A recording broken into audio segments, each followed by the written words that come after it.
Hey, welcome everybody. Uh, I see that when I started the stream, there was two guys that came on instantaneously. I thank you for the loyalty.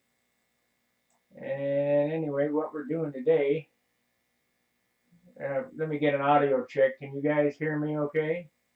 We have an excellent connection and streaming excellently, which is a good thing. Let's see. Well, we have no viewers now. Okay, well, I can't tell what's doing what. No, current view is one. Let me get an audio check. Can you guys hear me okay?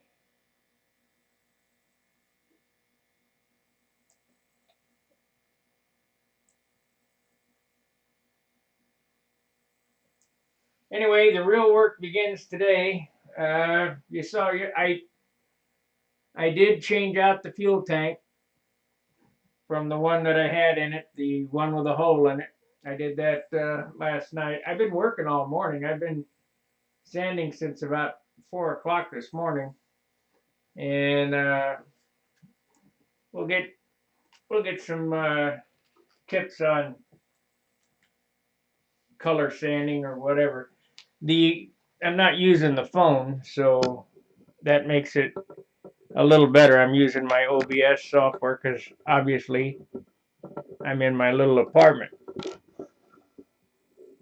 If you look here, you can see that it's kind of milky looking. Let me see if maybe the light is too much on there. Yeah, we'll turn this one off. Let's see. This one is this one.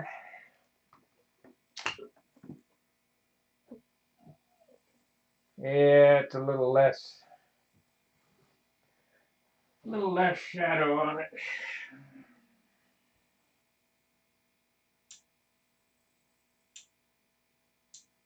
Yeah, backlit is not good either. Okay, so hopefully we got better lighting. You can see a little better. Okay, Jack. Great. Okay, Tom. Anyway, I've taken my sandpaper and I've cut it up into little strips. They're about 2 inches long. They're 2 inches wide, about 2.5, 3 inches long. And I got my little foam block, soft foam block. This will be the most boring video out there, but I thought that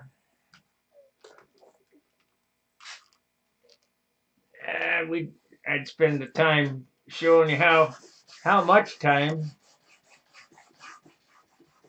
it takes to get a super nice airplane. It takes a ton of work. I'm figuring that it takes about 100 hours of rubbing and sanding to get it polished out to where it looks good. And I did do the outboard wing, and the thing is this is the first go around. This dope is not even a month old yet, about 2 weeks old. So in another week it'll dull up. But when I come back, I'll bone it out with the 5,000 grit foam pad, and then rebuff it with finesse it. Now I got a couple of different types of rubbing compound. I buy the Turtle Wax compounds from AutoZone, which is this is the rubbing compound from Turtle Wax. This is their polishing compound.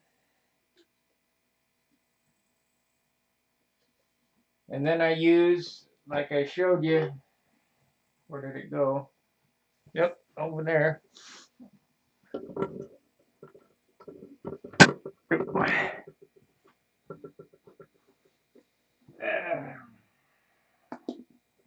I use 3M Finesse It. It's $28 a pint. Pretty expensive stuff. I got a couple different types of buffers to aid my rubbing. I've got the drill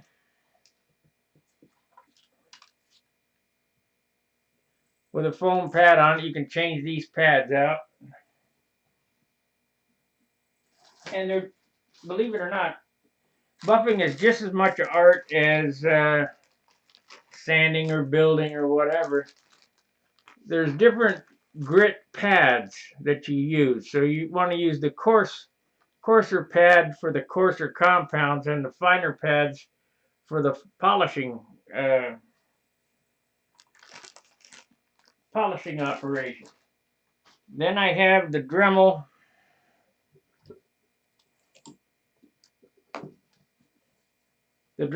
Palm.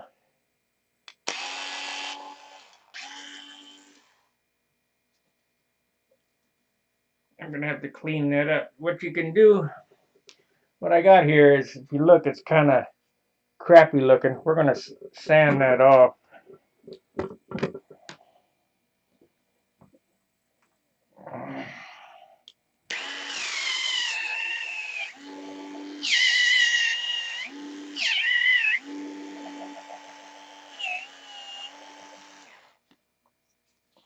Yeah, it's a little black still, but it should still work okay.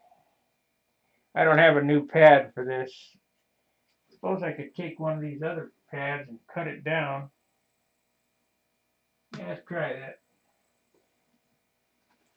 Okay, I'll take the orange one.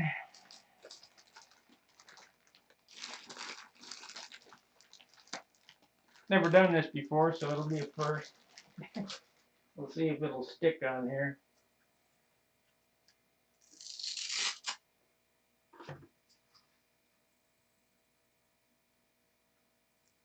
Yep. Okay, so here I have one of the big pads on the palm sander. We're just going to take the scissors. I guess I could draw a circle around it, take the scissors and cut it out.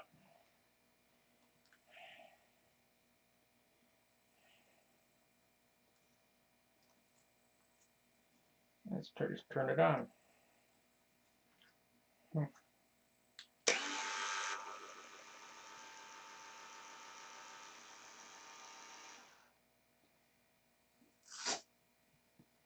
So I probably got this camera too close. You can't really see what the heck I'm doing.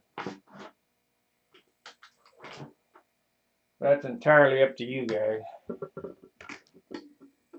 There we go.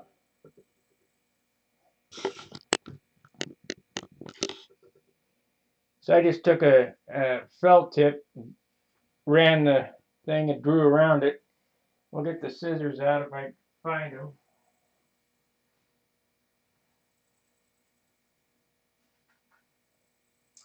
That is the only bad thing about working in this little place, is I have no room to do anything. Pretend you're in a motel room building an airplane. That's what I do here. Okay. Got our scissors here.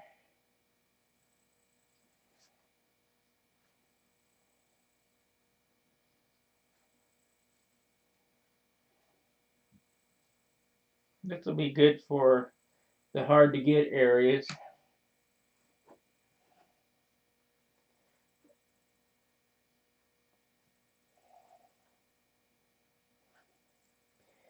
You can buy these pads on Amazon.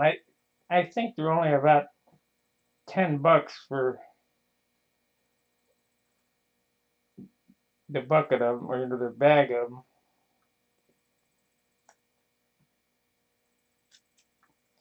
Okay. So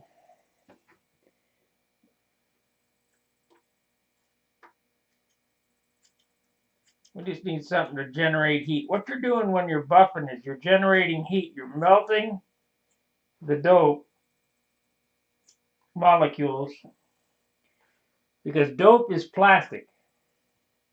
Somebody the other day said, well, that looks like plastic. Well, it's because it is.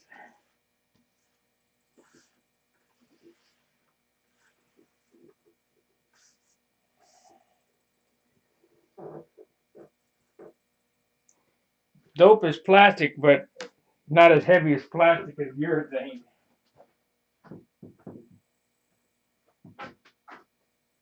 Which is also plastic.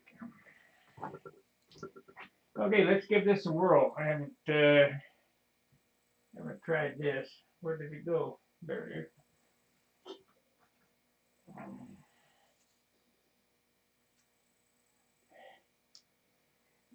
So we're going to put a little rubbing compound on this. We don't want to. Rubbing compound is about 1,000 grit. I've already sanded it with 2,000. The rubbing compounds are about 1,000 grit. Polishing compounds are about 2,000 grit. And then finesse it's about 5,000 grit. So let's see what happens here.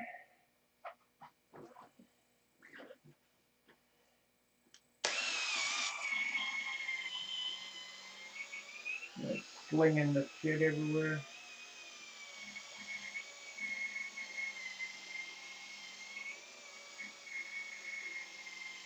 So if you guys stay with me for the next couple hours, until I get tired of talking,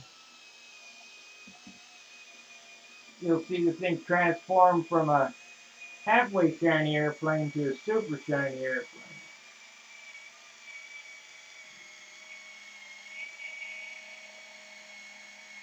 And anywhere it's not shining, that's where you need to sand. I know it's counterproductive to think, well, ooh,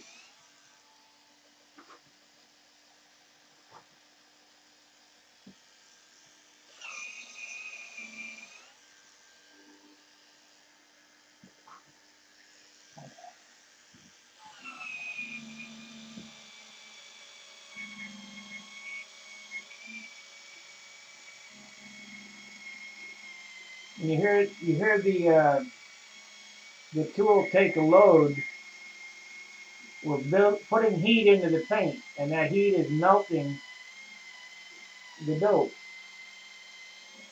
from one molecule to the next. Now, the bad thing about this little palm sander is the batteries don't last long. The drill lasts considerably longer.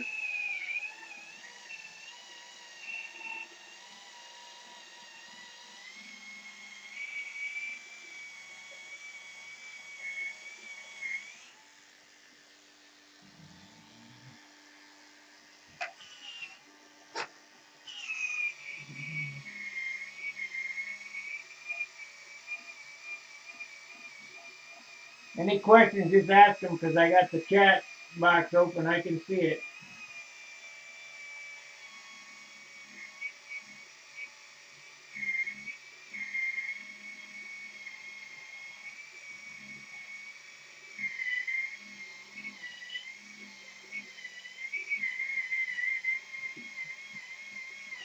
It takes me just as long to buff one as it does to paint one. Probably longer.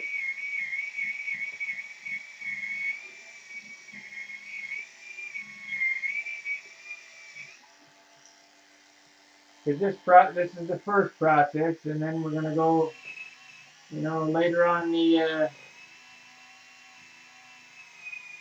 the contest season, we'll get buffed again.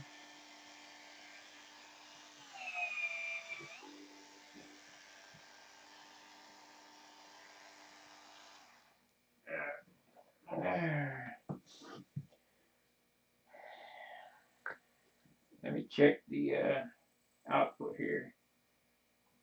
How we doing on the output? Three watchers, 3 likes. Hey, make sure to like, subscribe, share the videos. Super chats always help. help support the channel. Seeing as that things are going to get even tougher here with the forum, because I got to upgrade it again.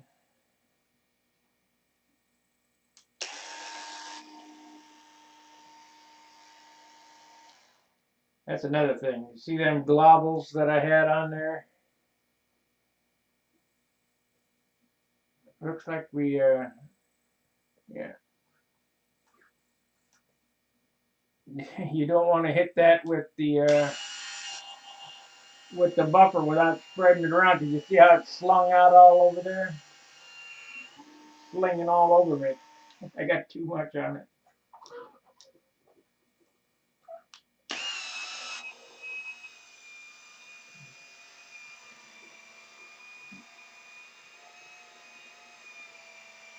You guys that are married, this is probably something your wife is not going to want you to do in the front room.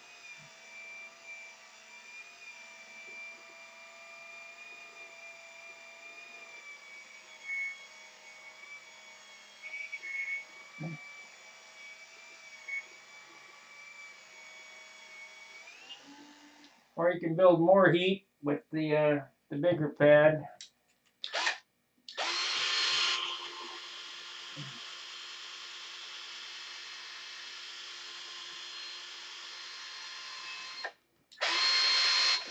Stay off the corners, because you'll burn right through the edges.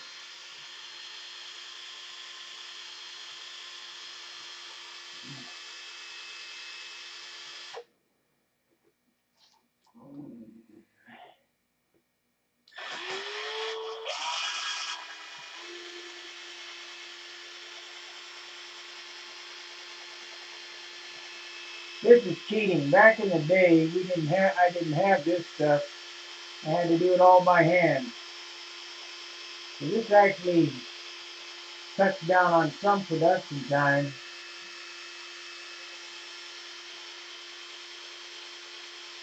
But I used to do it all by hand.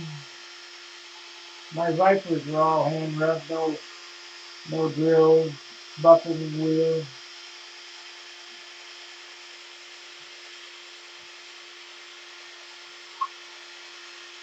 Like I said, this would be one of the most boring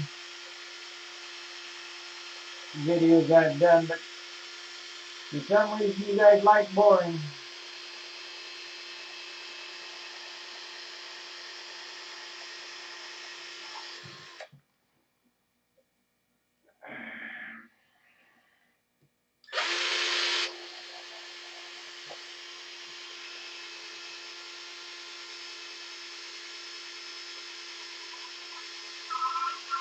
You hear it squealing? That's building heat.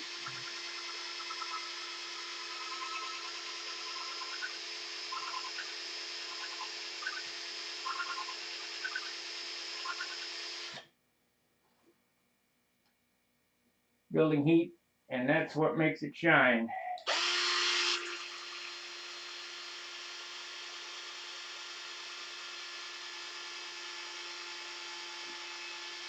I got a big car buffer that I'll use sometimes, but it takes a friend, and you better have a good hold of the airplane, because if that big buffer catches the edge, it'll flip the airplane across the shop.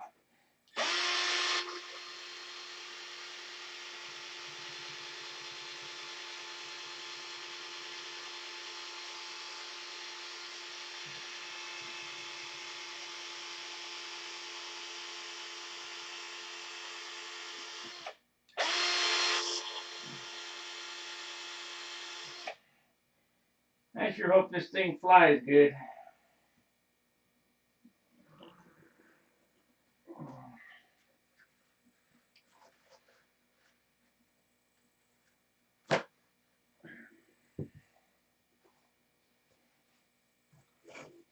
You know, I could open up a Jitsi and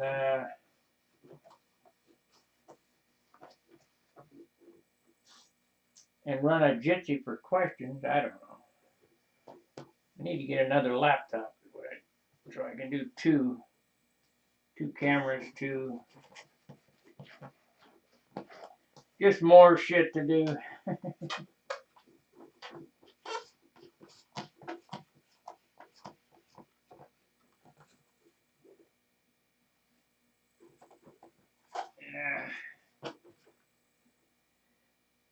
We need to weigh it today too. See where we're at on the weight. It's 42 yesterday.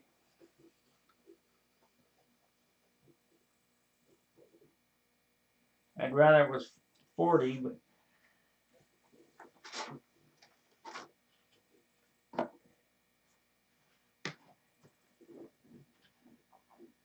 sand this next.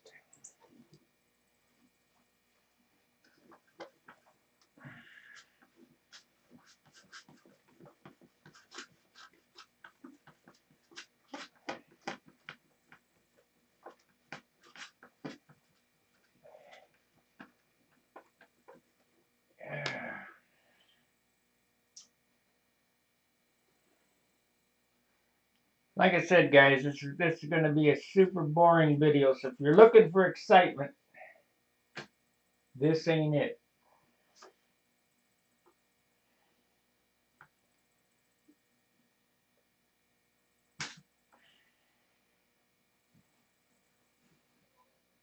Let's see if we get a close up of this.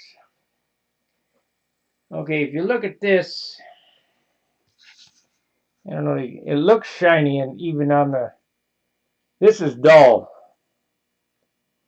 It looks shiny, but it's very dull.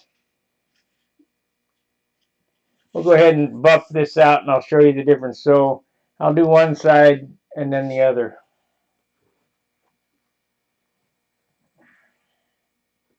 The difference will be night and day. So we're going to go with, now remember I've done this, I'm using the rubbing compound now. So this all has to be gone over again with polishing compound, the whole airplane. And then I'll go over that with the finesse it afterwards, the whole airplane. So this is only the first rub out here.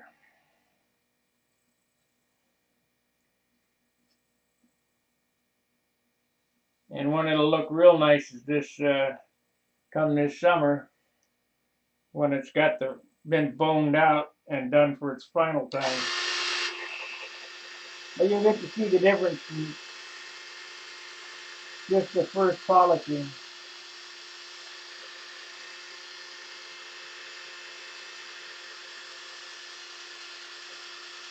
This was the best 40 bucks I ever spent. $40 drill, 20 volt. Got a light, a saw, an impact for 40 bucks. What a deal.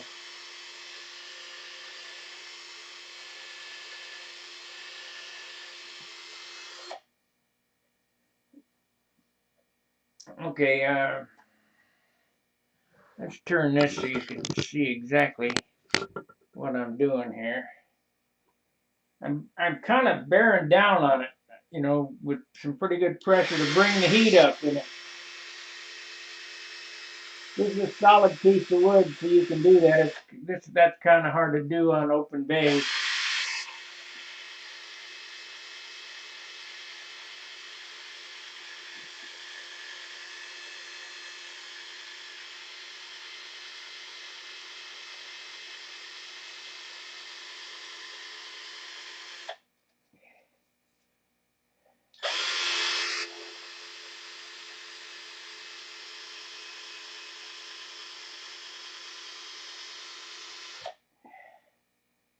Okay, that's the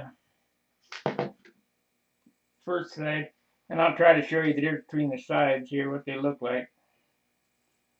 Yeah, I can still see some. Still need some more buffing. Probably another couple sandings, it looks like. It's got some pock marks in it. I'm not sure what red paint is made with. I think it's iron. It has like little black speckles it's in the paint. to make this Miss Ashley red, which they don't make anymore.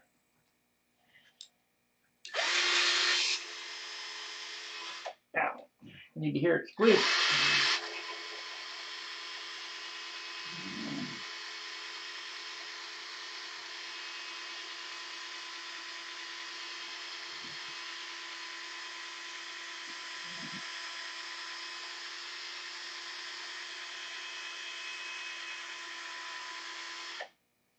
Yeah, we're getting heat now.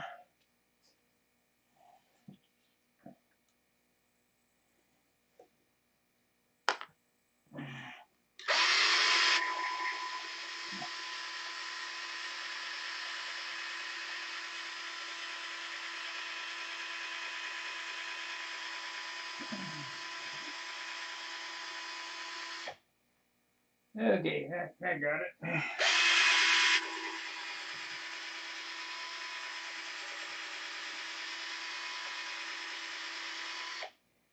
I'll bring home my my laser thermometer, and I'll show you the difference on the next polishing video. The difference when you bring the heat up, you can. I mean, it's hot.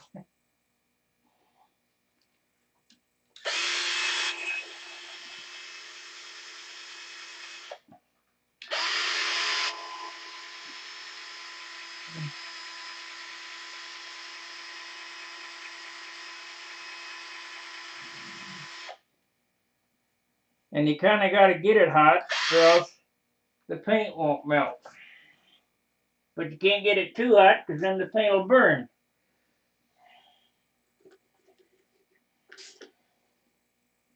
So, let's look at the difference between the two sides.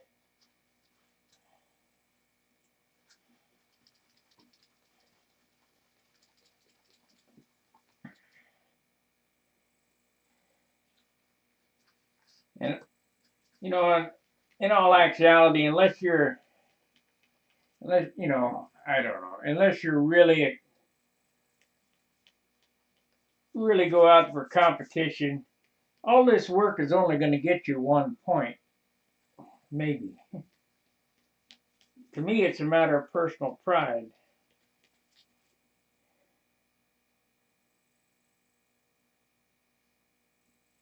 Well, you can see the difference, but it's still not done, still not ready.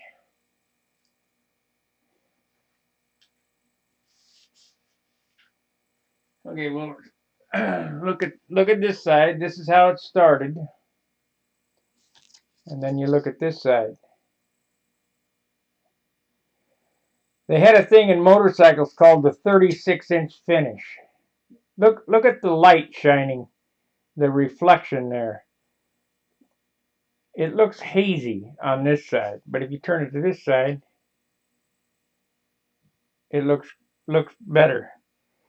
A 36-inch finish is they take a ruler and you stand it up, and ever how far up you can read the numbers that's how deep the finish is. And the more clear you put on, the deeper the finish will be, with polishing, of course.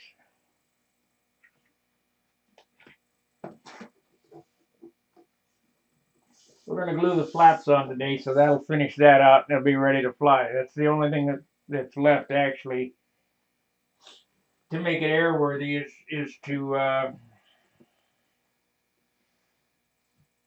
glue the surfaces on.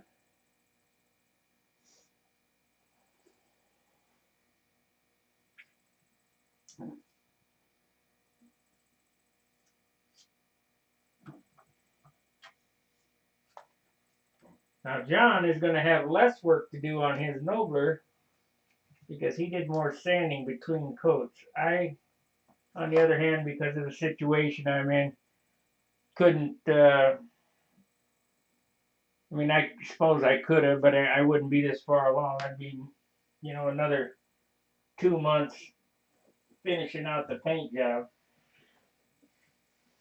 And I do know how dope, lacquer, reacts. You can get big boulders and things and sand them flat and polish them. It depends on how much work you're willing. And I enjoy sanding. How much work you're willing to do, whether it'll look good. This is why I made a statement once, and I got in trouble for it. To one of the good finishers on the forum, said, "No, you can't. You could paint this airplane with a bug sprayer. You know, one of those pump bug sprayers. So if you don't have facilities,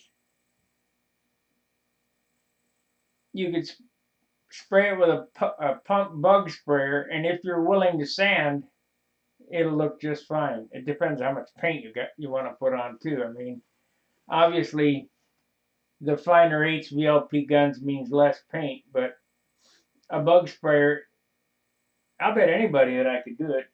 I've won contests, concours d'elegance contests with motorcycle gas tanks painted with a spray can.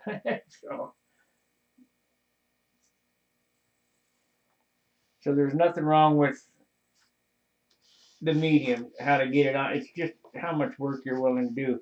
And of course, since paints have changed up and they went to urethanes and lacquers and things, it's not the same as when I was a kid when everything was lacquer and all you had to do was sand.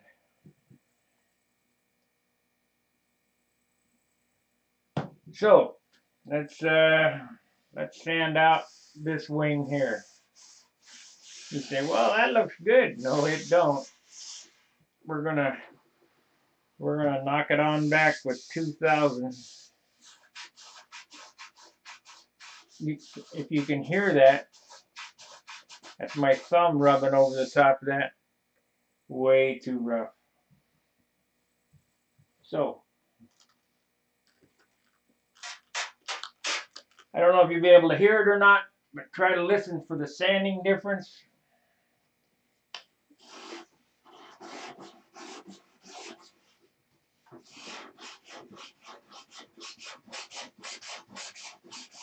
If you listen, you can hear it. It's pretty gritty.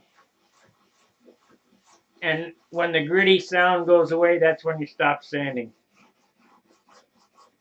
There it is. Just level that out.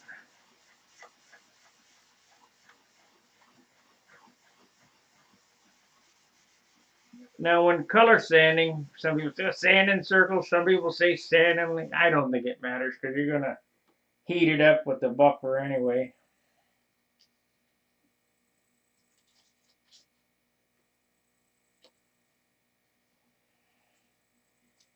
It's going to cost you around, to sand an airplane out, it's going to cost you around, probably just for sandpaper,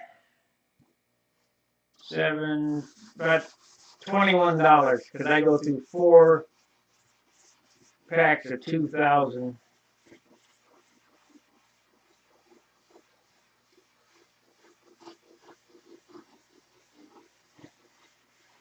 I don't know whether the camera's picking up that sanding sound or not.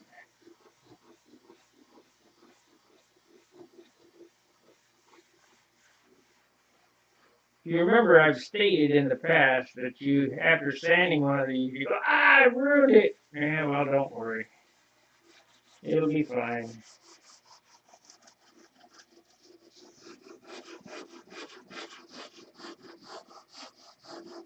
Now, because this airplane is pretty heavily inked, and there's not much clear on it, you kind of want to stay off the ink lines, You got to sand over them, but you don't want to concentrate on an ink line because you'll end up sanding the ink line off and you'll have to put more paint on it.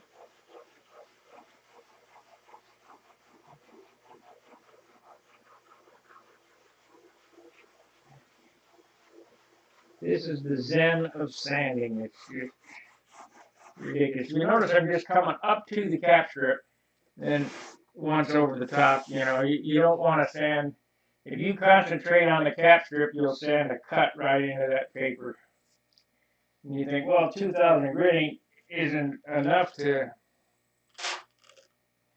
cut the paper. Oh, yes, it is. We'll cut real simple, real easy.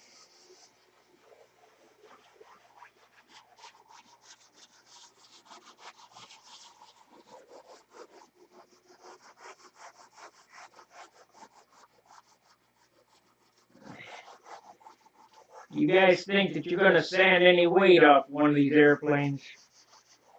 Sadly mistaken.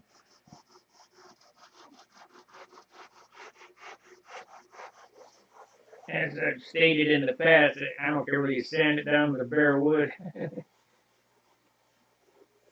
It's just not going to get any lighter.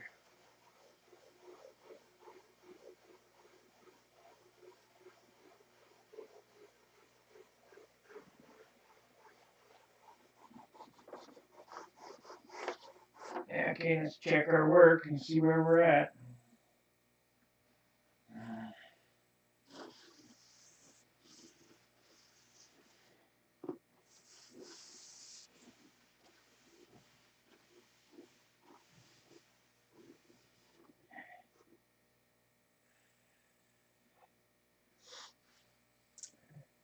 If you were on the program yesterday, we talked about what the little dots are. All the shiny spots are the lows. And you want to try to get all those shiny spots out. However, when you're painting like I am with no paint, you can't. So you gotta kind of sand where you think you're gonna just start to go through, and then polish the lows along with it. You look up, I wish the camera could show better, but if you look up here, I can see highs and lows. Now, up here on the leading edge, because it's solid wood, plus it's foamed back, I can pretty much put quite a bit of pressure on it. So we're going to sand that again before I polish it.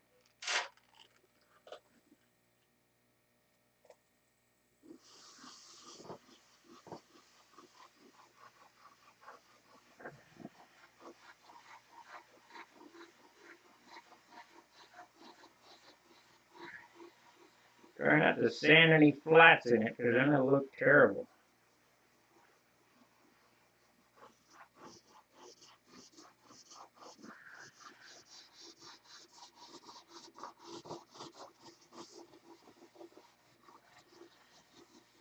I'm hearing a little noise right there on that line, tape line. So I'll sand that till the noise goes away.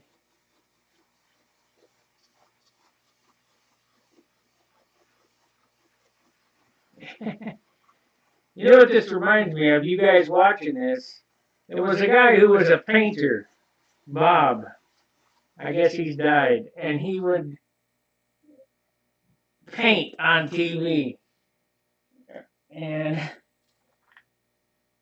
it was the most boring thing going, but people absolutely loved it. He painted, landscapes and portrait, all kind of crap. Had a real crazy hairdo. I can't remember his name. Bob something or other. Okay, we've dulled it out pretty good. Maybe another go around right there. It's kind of a little shiny still.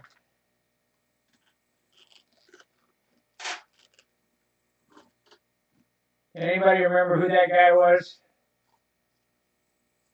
The painting instructor, Bob, with the crazy hair.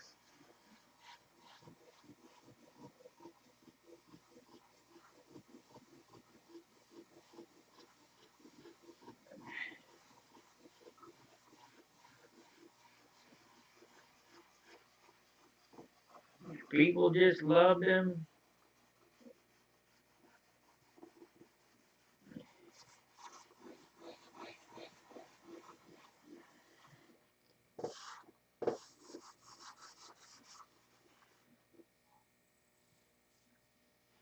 Now I have to kind of be careful here. Or is it the other side? One of these sides I repaired. Bob Ross, that's it. Yeah, that's it. And people just love Bob Ross. And he'd say the paintbrush goes on. It's comical, but heck, I even watched it. It was kind of soothing.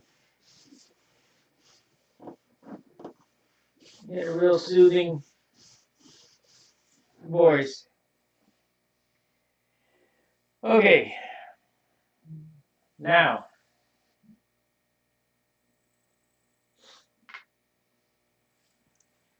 we are going to do what here?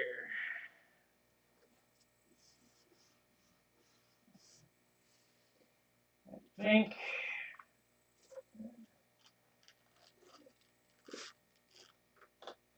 Of course, I've watched Wendy too for hours and hours and hours. The Zen of Sanding.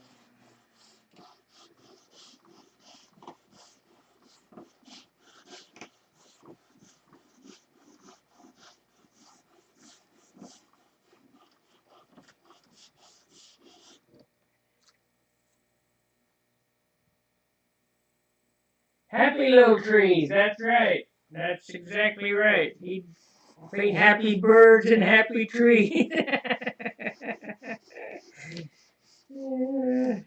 Yep. He was just a happy camper. I think he was smoking pot.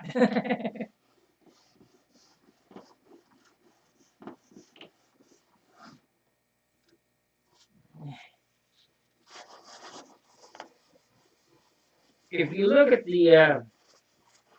when you go look at your buddy's airplane, look at the wingtips. How are they sanded? Are they nice and perfect, symmetrical? Are they round? Look at the edge of the wingtips. Look at the fillets of the airplane. Look how the ink lines, do they stop perfectly in the corner, so on and so forth. Nothing's perfect, but that's that's what makes the difference between a Osaran model and an outstanding model. And there's guys that build really nice airplanes. And if you notice, the really nice built airplanes are all built the same. They look, the similarities are the same. They're just perfect.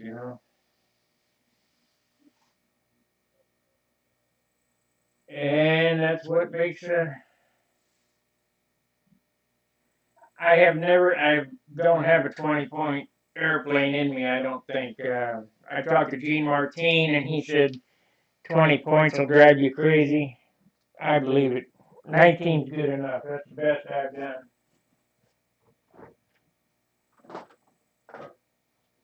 That was my Thunderbolt. And it had a lot of detail on it.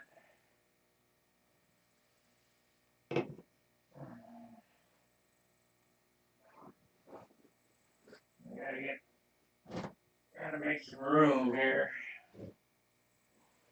Okay.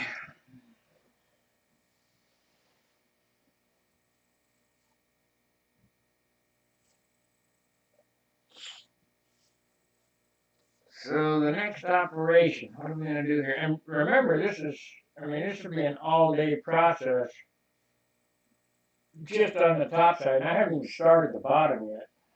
This all has to be gone through again on the bottom. Because according to Jim Lynch, it better look the same on the bottom as it does on the top, with as much detail.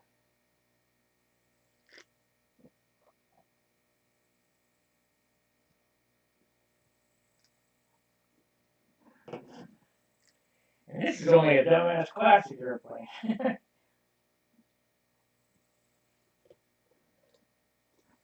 Of course, if it flies good, I might fly it in open this year. Because I'm really kind of tired of being held to the standard of you gotta fly a piped airplane because I don't like them, and you gotta fly a big airplane because I don't like them. So we might go with this one and open. I don't know. That's kind of why I'm paying the extra attention to it. Because if it flies good, and if it'll pull the wind good, we'll fly it and open. Because there's no reason why a classic airplane or any airplane can't compete in open.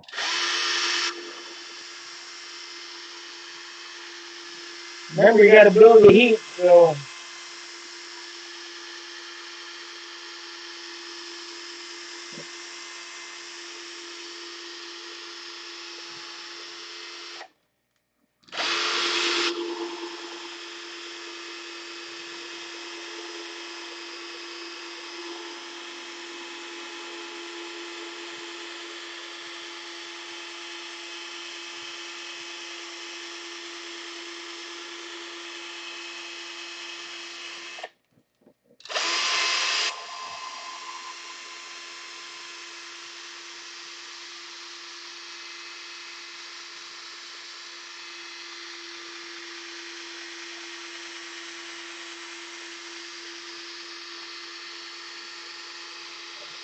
now I'm going to do the open base, and you better have some finesse going over them because you got to push, but you can't push too much.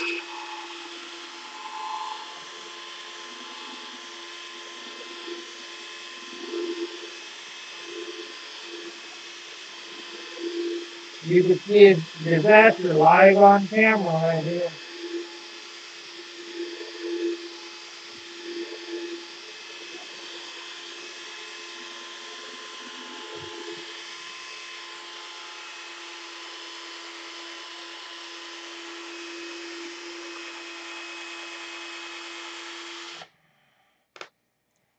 You want to bump until the compound goes away.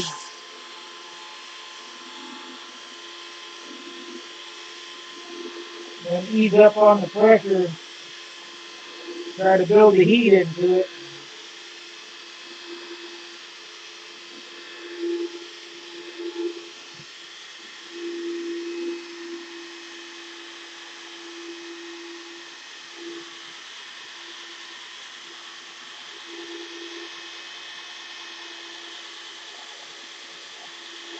So if you can push harder on the lid surfaces than you can open bays.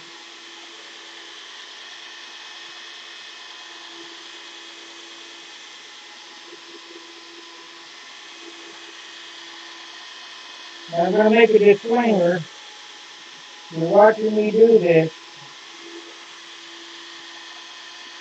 I take no responsibility for burned paint, torn silk span. I make this look easy, but I got 50 years experience. So use at your own discretion.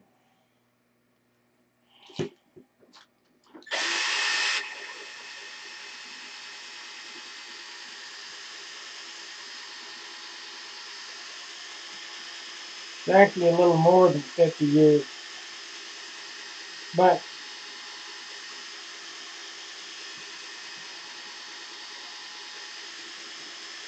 well, I can see that's nice.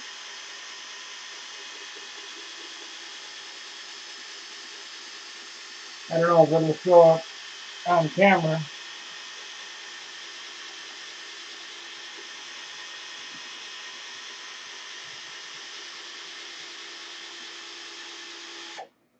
There's a difference here.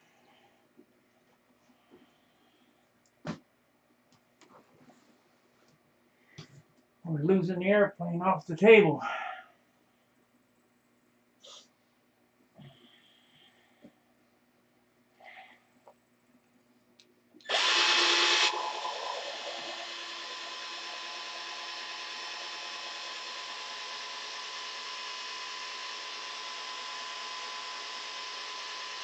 Now I'm bearing down on this because these wing tips are solid.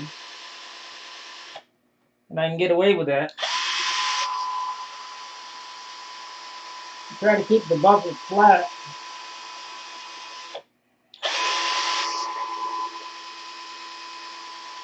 so as not to dig in.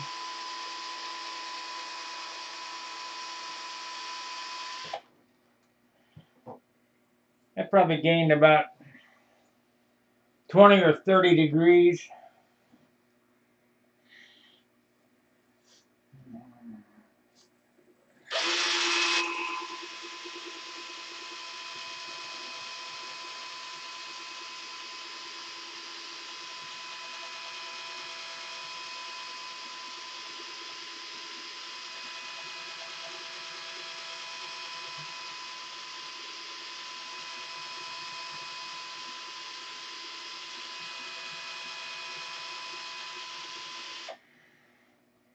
You guys think I ought to do one of another video like I did on design with the Nobler? With another subject, paint? I think painting is where most guys have the biggest issues.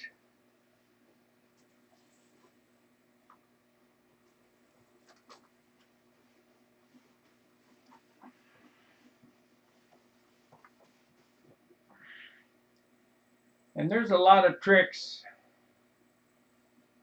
There's a lot of stuff you can get away with, basically.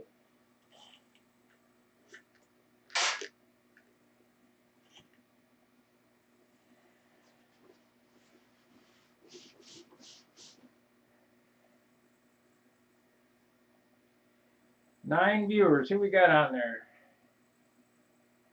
How much heat am I building up? I would say, like I say, 20, maybe 30 degrees difference.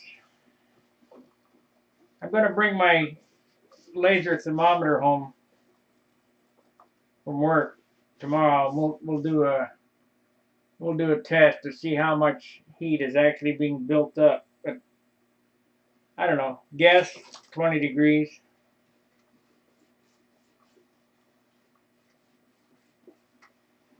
You're trying to melt the dope, which is film, old 35 millimeter film melted, which is plastic, cellulose, or whatever how you say it, cellulose, nitrocellulose. And so the sanding takes the tops off of the hills, and you're melting what's left down to the lows, bringing them together. That's what buffing does, is trying to build the heat.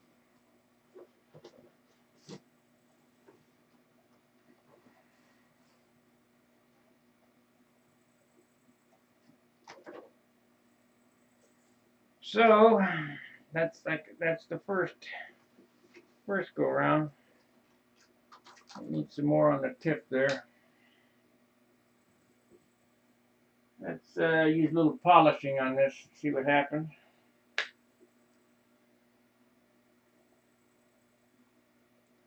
Now that was rubbing, this is polishing. We'll go with that, see what happens, and then I'll hit it with finesse it. And like I say, this is the first go around of polishing, because it'll get a bunch more.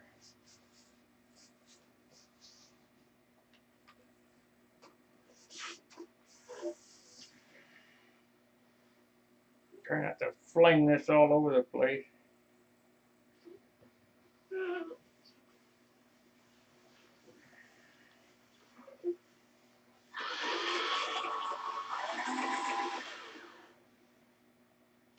Gotta change the battery out.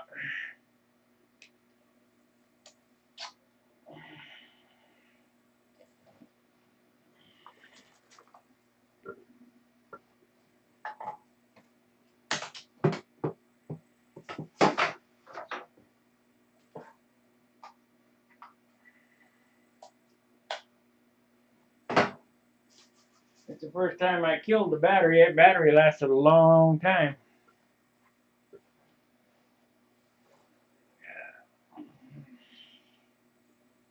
This is the Hyper-Tough 20 volt max lithium ion. Hyper-Tough drill. It's $40 combo kit from Walmart.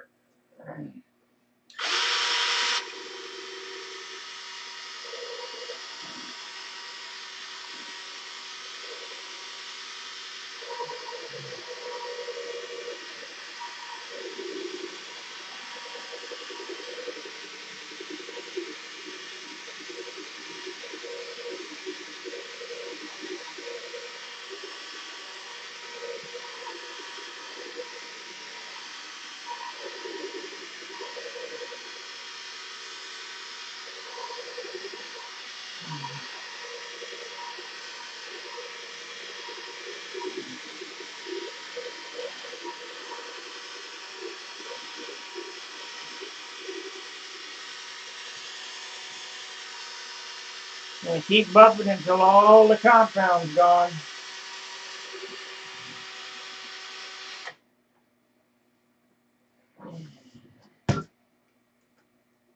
Probably should have this little thing on the charger while we're...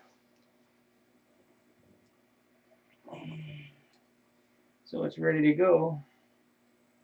This little Dremel buffer, it's alright for little stuff, but I don't think it was worth the $50 I paid for it. I wouldn't buy it again.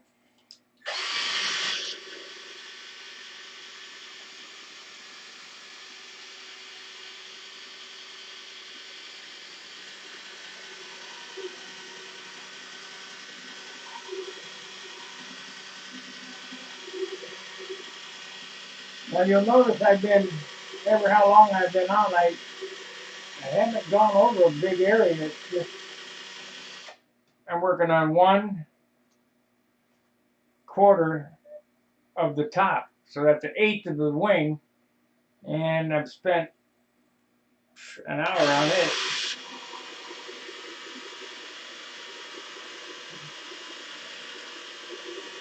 Yep, 1 hour.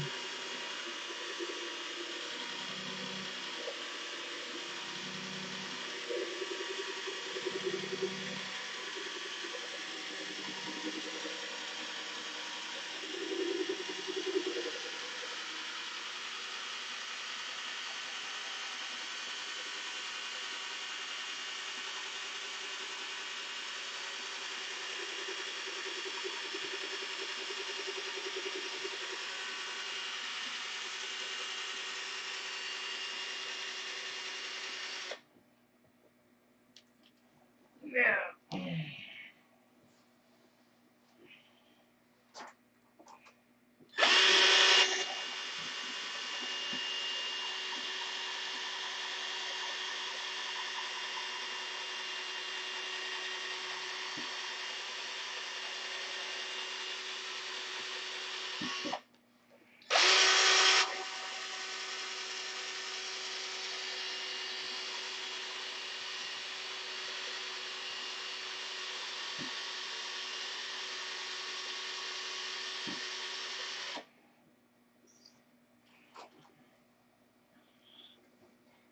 Okay, let's see what it looks like.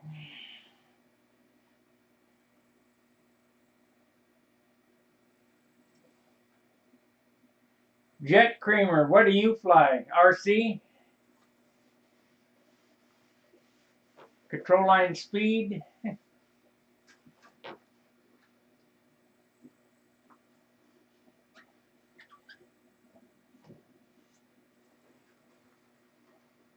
I get a lot of RC guys watching this channel, believe it or not. I'm at the Nats and I'll walk over to the RC area. Oh yeah, dope looks great. But it takes a lot of work.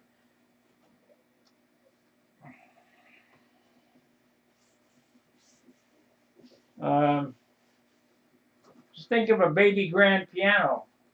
That's all same thing. Dope, lacquer, hand rubbed. But it's the amount of time that it takes. That's why urethane is so. Yeah, I knew you flew RC. A lot of RC guys are starting to watch this channel to see how we do this stuff. When I walk over at the Nats to the RC area, hey, you're the guy on YouTube. Yeah, I'm that guy.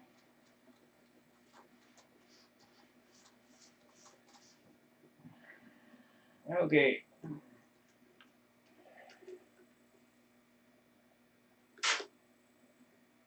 Yeah. I see you are building off ounces of. Yeah, I'm building off ounces, 70 ounces. Yeah, I'm sanding them off, John. That's my cohort on there from the other side of town that I'm usually building with.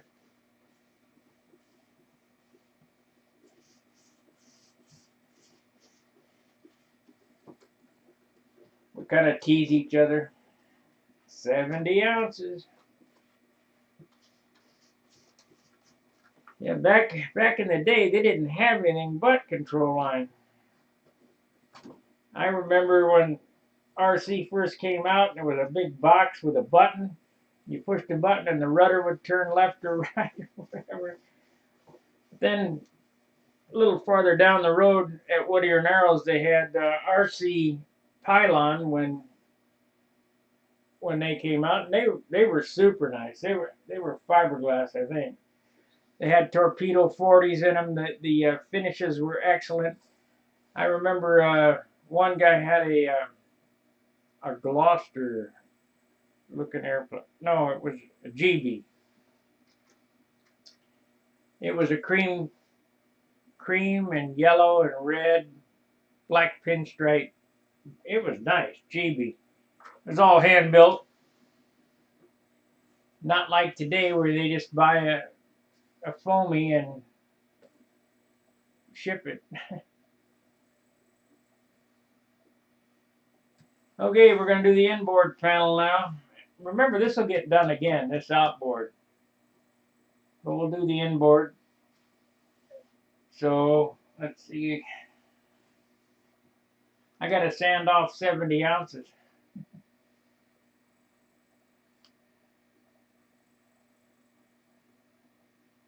Yep.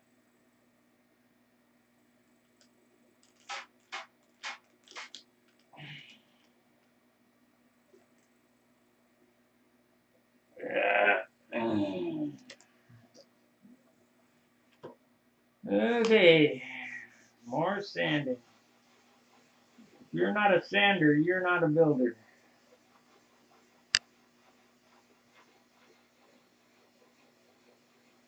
Remember, stay off this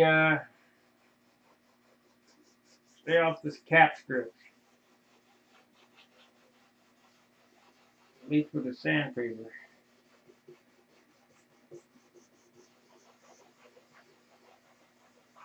Because I don't have any paint on, I want to kind of stay off the ink lines too. If I were to use more paint, you get a nicer finish. But then the airplane's a turd.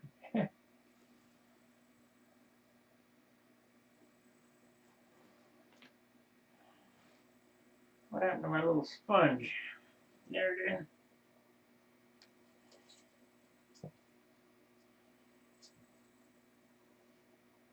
John, you need to be painting. Quit watching me go out there in the garage and paint that thing up.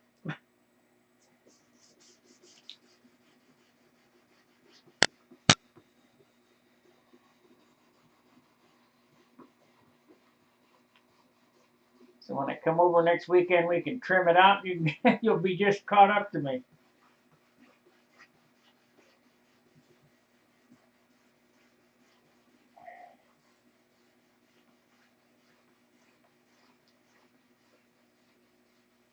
Like, subscribe, share, hit the super chat if you can.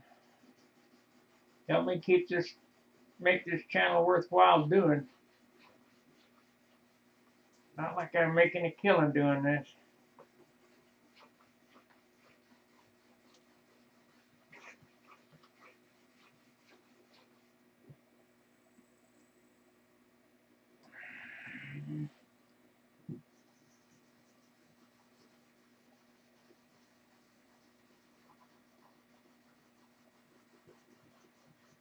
See, this is another thing.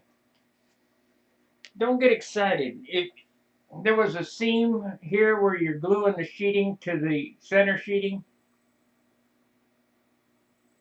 my dad going to contest held Piggly Wiggly parking lot. Yeah, we did some of them. Where the leading edge sheeting meets the center sheeting, because you're going to sand and you're building up, try to get everything. Remember, my moniker is finish starts with the first piece of wood cut, because it really is true. The closer the joints, the lighter the airplane, the less of this you'll have to do at the end. But you can pretty much blend in the mistakes in this final sand out.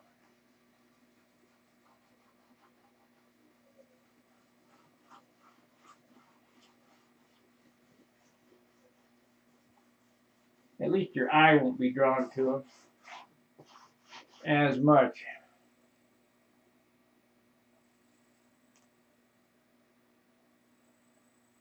I can really see the difference between the polished areas and the not polished areas on this video. Yeah, it's, I mean, I didn't know how evident it would be on the video, but it's real big difference in real life, Jack.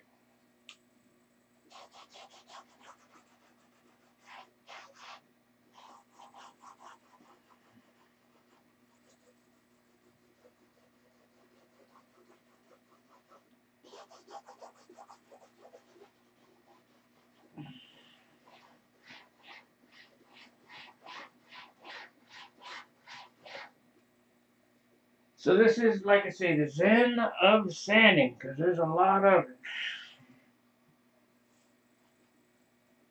So let's see what this looks like when it dries here.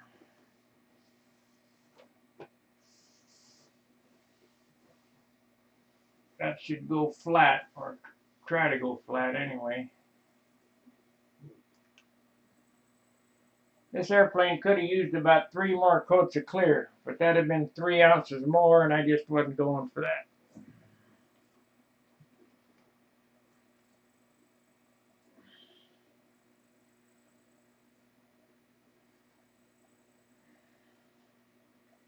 You kind of got to want to make up your mind where we're going to be. We're going to be, you know, get your target weight in your head where you want to be, and stick to it. Kind of like with the painting, you know, when you're out of paint, stop painting. Don't go get another can and keep painting, or else it's going to be heavy.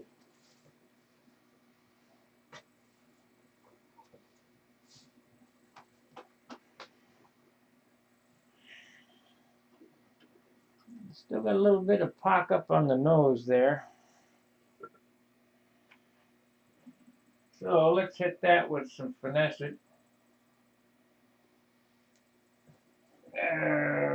Now let's hit it with polishing. I've already rubbed it. It all depends where you're standing in the light too, what you can see.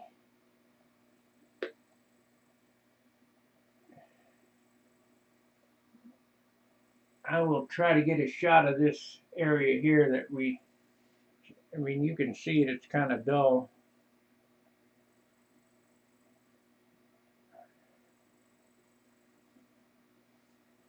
Yeah, this is dull compared to this.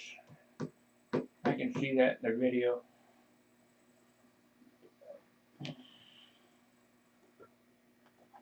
Standing on this side of the airplane, I can see, once you buffed a few, you'll know when you have it and when you don't. I don't have it here on the top.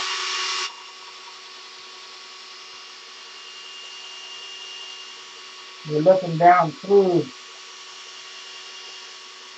the clear.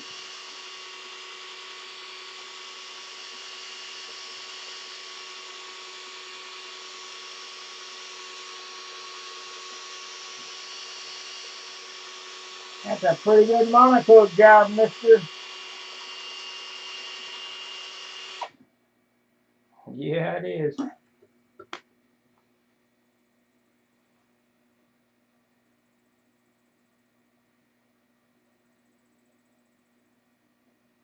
Okay.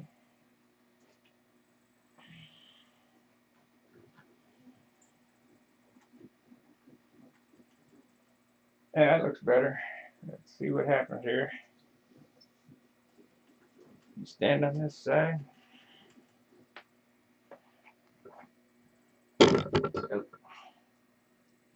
Yep, I got it. That looks like a jewel there.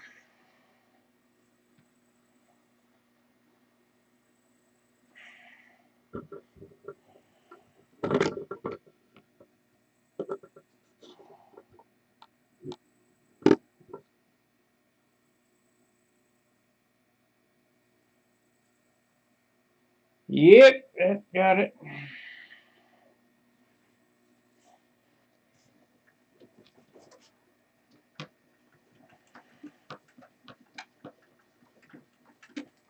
Can't remember. I think it was Jack who said it looks like plastic. Yeah, it is. Okay, can you see how dull this is here? Let's see if we can't bring that up.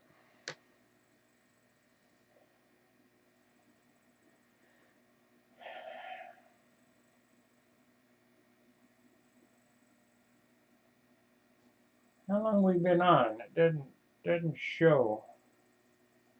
Oh yeah, hour and 12 minutes. Uh, take a break for a second. Most, if you're going to ask a question, ask it now because I'm taking a break for a second.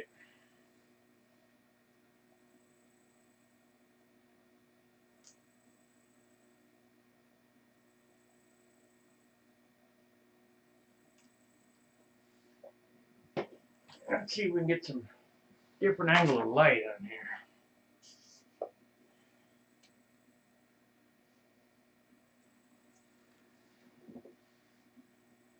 No, I think it's better with the light shining on it.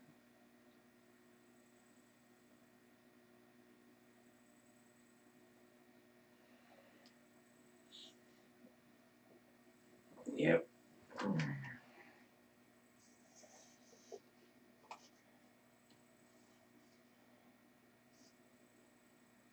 Okay.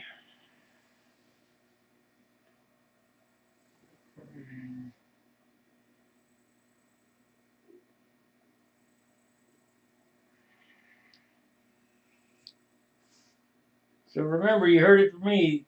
It takes longer to buff one than it does to paint one.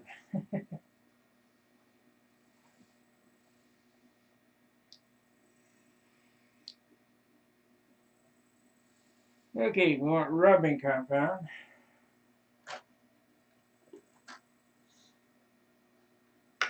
It's the green.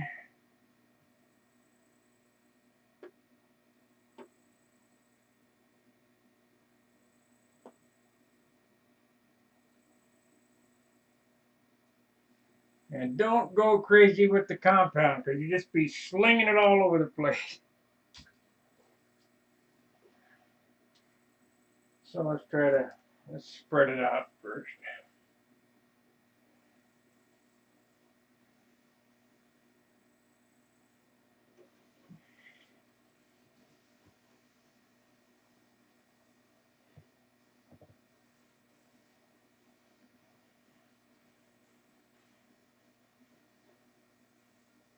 If you're rubbing an airplane like this, you're doing nothing. You got to really put some elbow grease in it.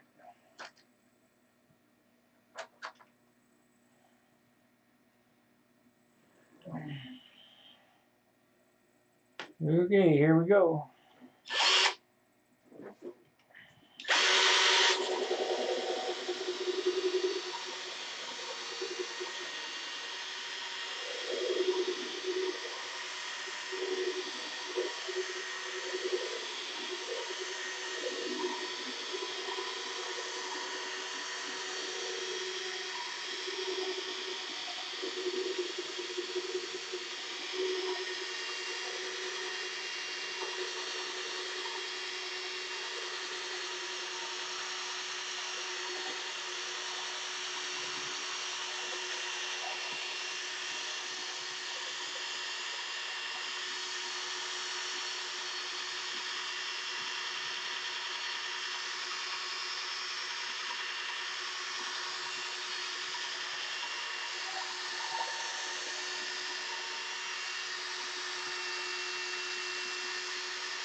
Well, that line completely disappeared.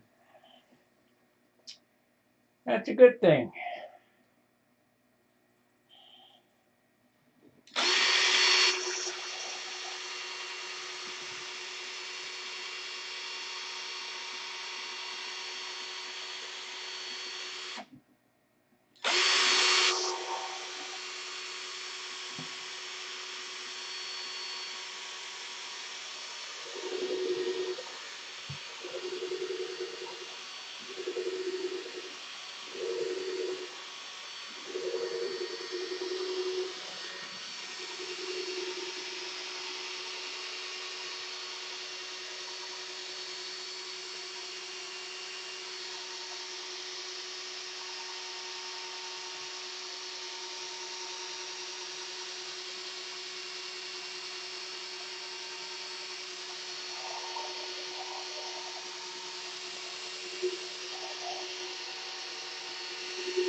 Sorry, I'm not too talkative here.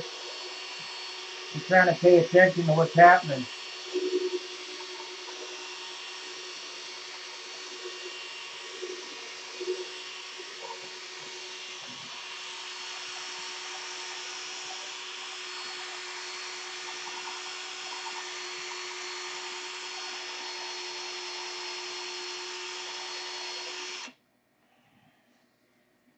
Uh,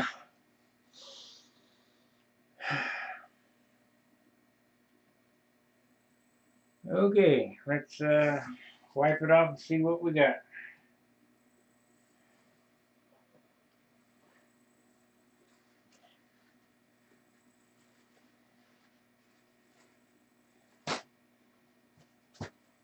So for those who've been with me, we've basically done one panel in an hour. One top, not one wing. That's just one panel, and it'll be gone over again, as I stated. This is the spot right. If you look at it at different angles, you'll see different things, and you want to be able to look at it at any angle.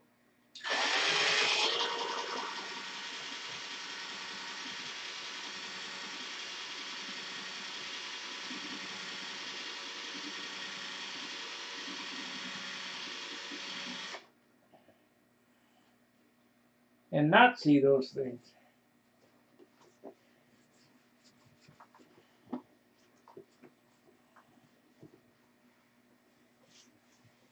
Are you guys bored to death yet?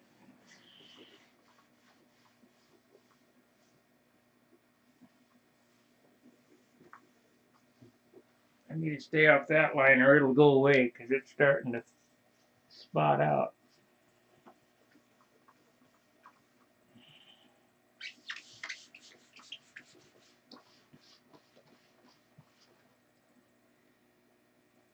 Yeah.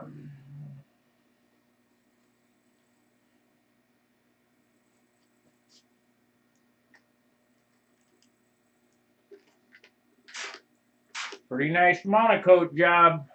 Can't see the seams.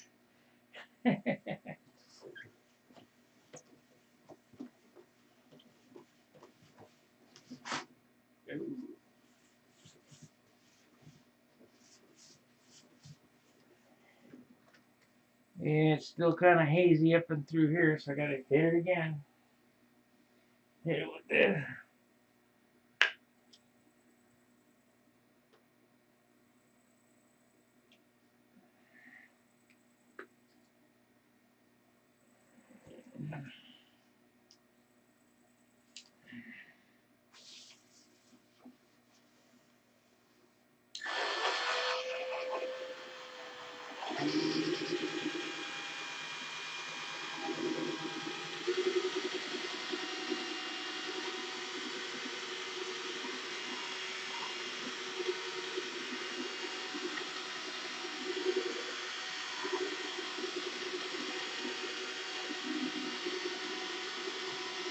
Kind of wish the drill turned a little faster and bring more heat up.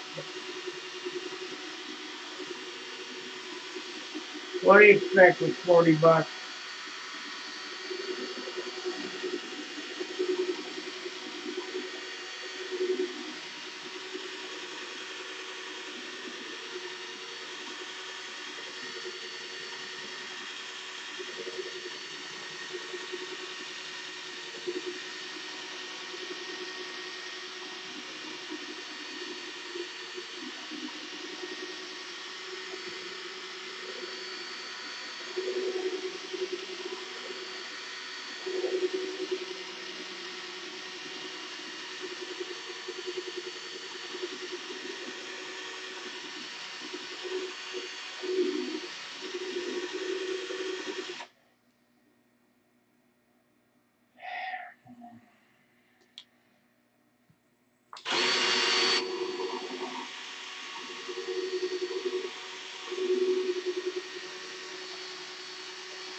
Anybody got any elbow grease for sale?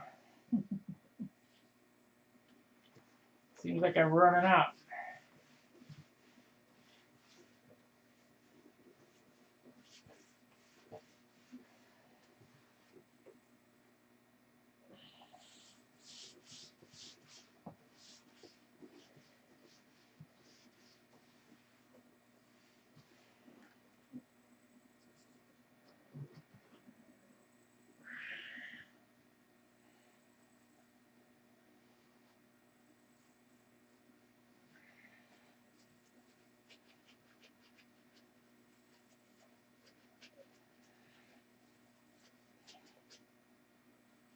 Yeah, that's turning out pretty nice. Here I got a good example of the difference between rubbed out and unrubbed right here.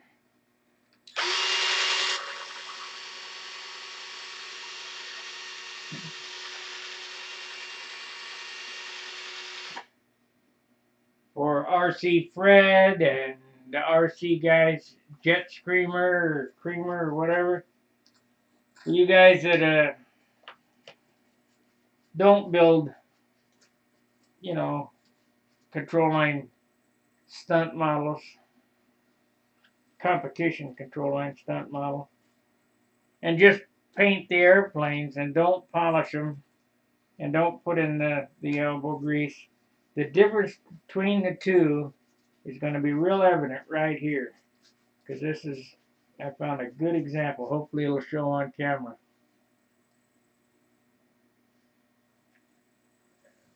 If you look at this is the unpolished side. Let me get out of the light. Okay. This is the unpolished side. This is the polished side. You can see the camera right back at you on this side, but not on this side. That is the difference.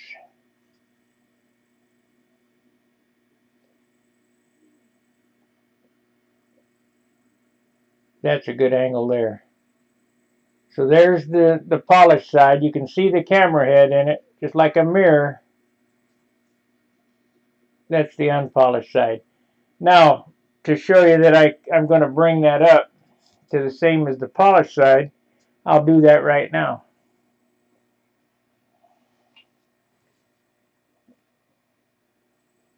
And if you look here, I'm just caught that. I'm glad. If you look here along the edges here, this needs to be sanded a little more. I just noticed some bumps looking at the camera. There's some bumps right here. I can feel them too. and that'll have to be sanded. But you got to be very careful on the edges because you'll take the paint right off. You got nothing. You'll have to go over and redo it. But that's a big difference between the two.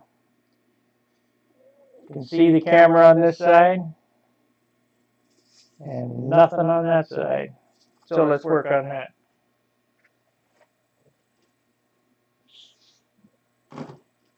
Yeah. Hopefully that kind of explains why I go through this.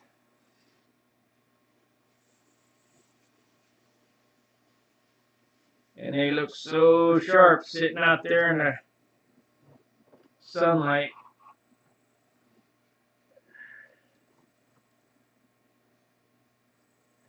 I can tell you who put time in and who didn't in about 2 seconds. Okay, so let's go ahead and this is the polished side. This is the unpolished side. So how are we going to make that shine like the other side? Sandpaper. What the hell's my little foam block? This keeps disappearing.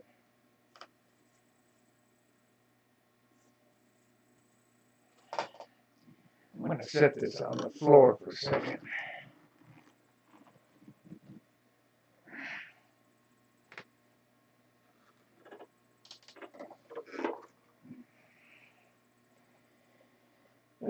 There we go. We get the sanding easy with this.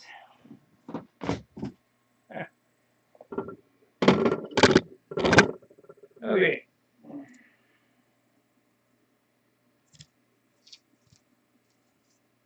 Polished, unpolished.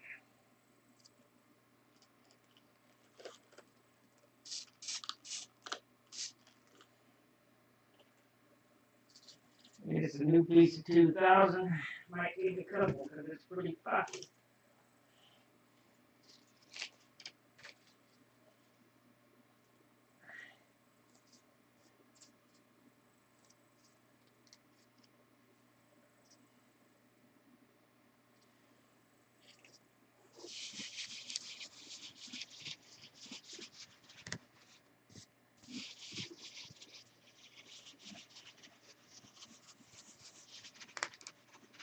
Remember, we're cutting down all the tops of the mountains down to the valleys so we can make a mirror finish. Gotta stop there. Almost sanded through it. You notice it got real light there on the edge. That's because there's not a whole lot of paint on the edge. There's not a whole lot of paint on the whole model. So that might be a touch-up. We'll see.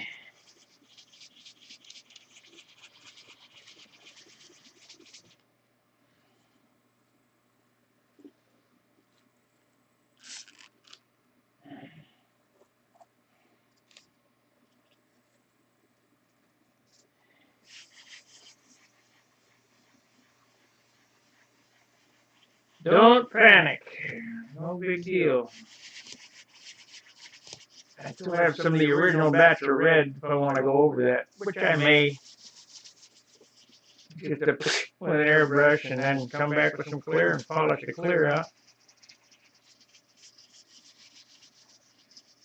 That'll happen after I get the flaps glued on. These flaps are going to get glued on today.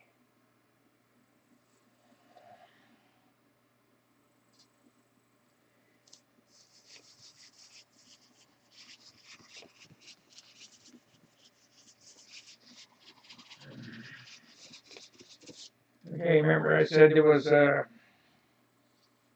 there ain't much paint on the edge, so I think I'll leave them.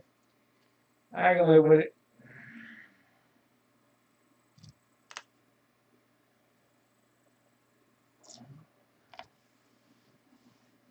Wipe off the grit before you start running the pad on, otherwise you'll dig holes.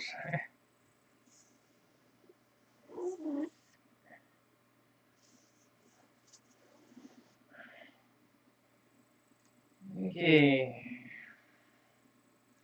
This side's probably not going to come up as nice as the other side, because there's not as much paint on it. I don't know, we'll see.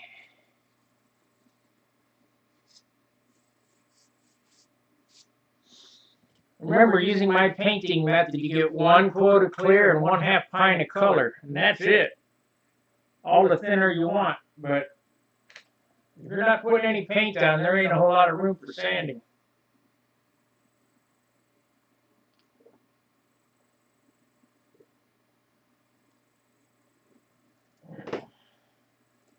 I'm surprised somebody knew who the heck I was talking about.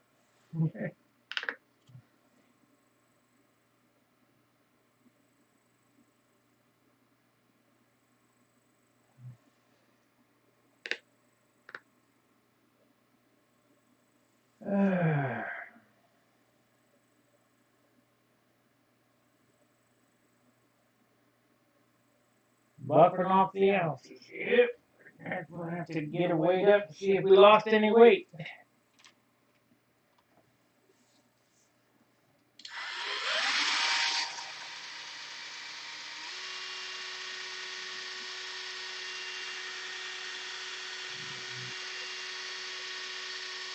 You know, I suppose you could buff off the way it is. It'd take you about 100 years.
You know what? I think I'm going to do a T-shirt for my YouTube followers. Just have the 2020 logo on it. And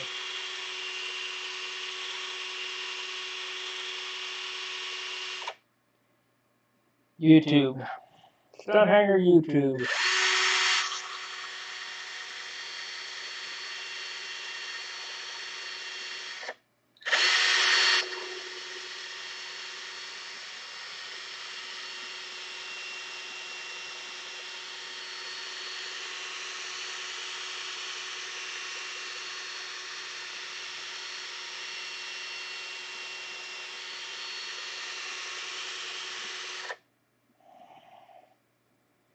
Yeah, looking pretty good.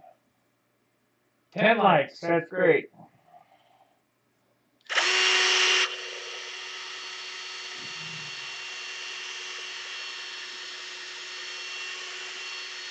That is boring as it gets.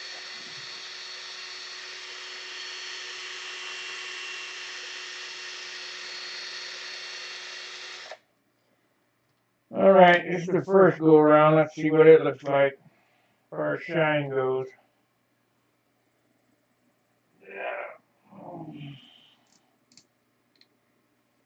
That is the nice thing about this process. You can do it and walk away from it. If you're not happy, come back, do it some more. If you're not happy, do it some more. You can do it until all the paint's rubbed off.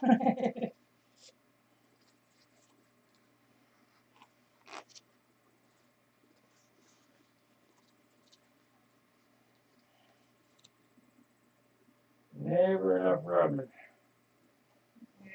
Okay.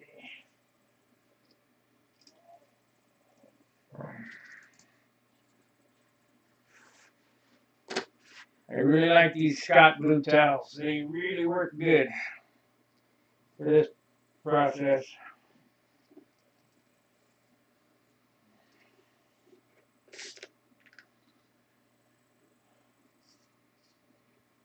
I have to touch them hinges up too. They kind of took a beating.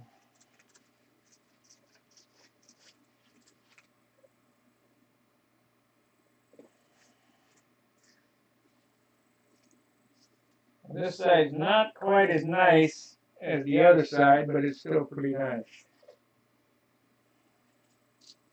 So we'll let it go for now at that, and I'll probably be back on it. But I don't want to put any more paint on this thing.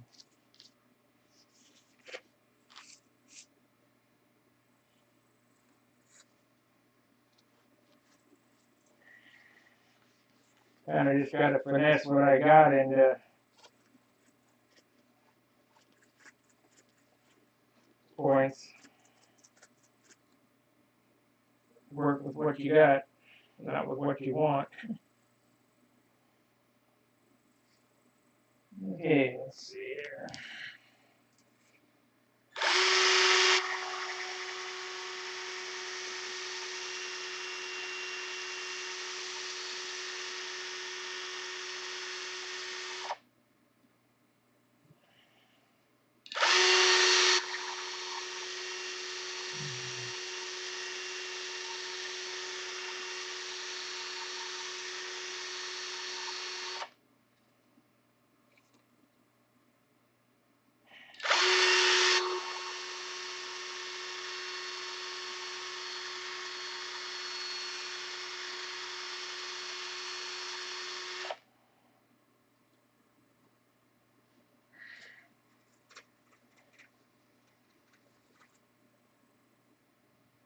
Yeah, it's pretty good. I can see my face in it, so. Ah.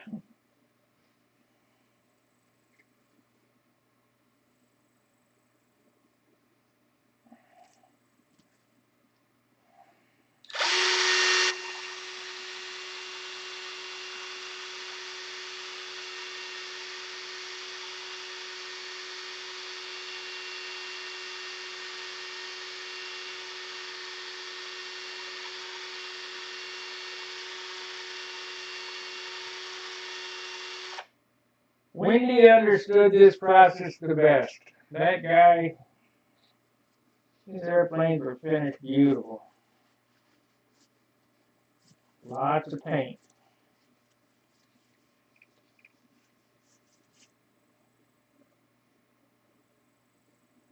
Okay, so keep rubbing on this side.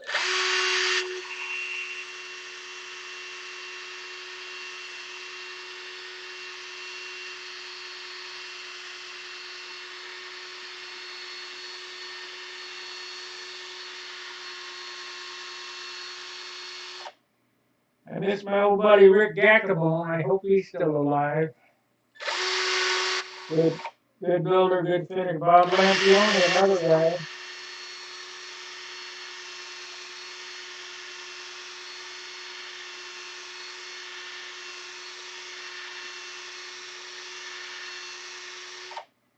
Kind of glad that,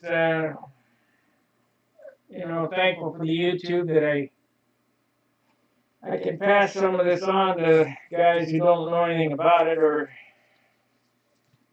this is a dying art. It'll be gone in my generation. When I'm gone, it'll go away.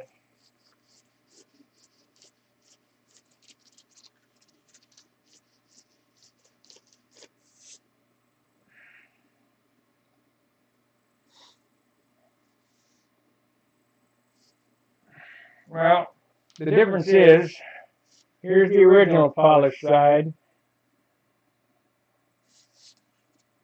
and there's the other side. So now,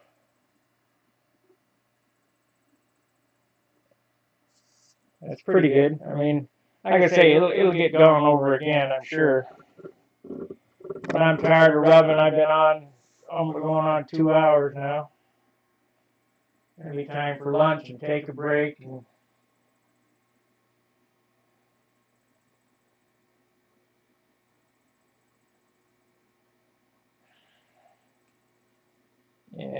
I'm looking at the video here. I can see more on the video than I can see in real life. It ain't quite perfect. You look here, if you look up here, probably won't show. There's like a little white line that started to come in there. That's from getting too close to the edge. There's no paint on those edges. So I'll have to take an airbrush and just kind of spritz it in there. And hit it with some clear and then polish it off. Or not worry about it. You know, it's not that big a deal. It's not a 20-pointer.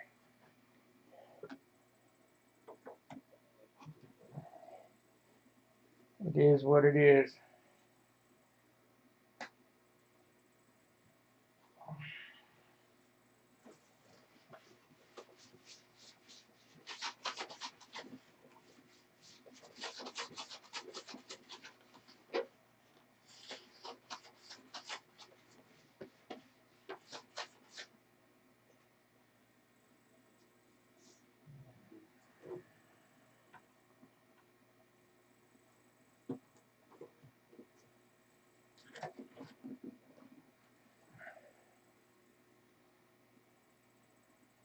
That looks pretty good.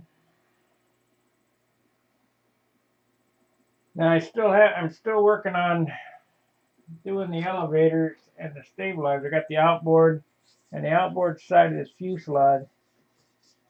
I guess we could probably work on that till I go to lunch or whatever. Go to lunch just like work.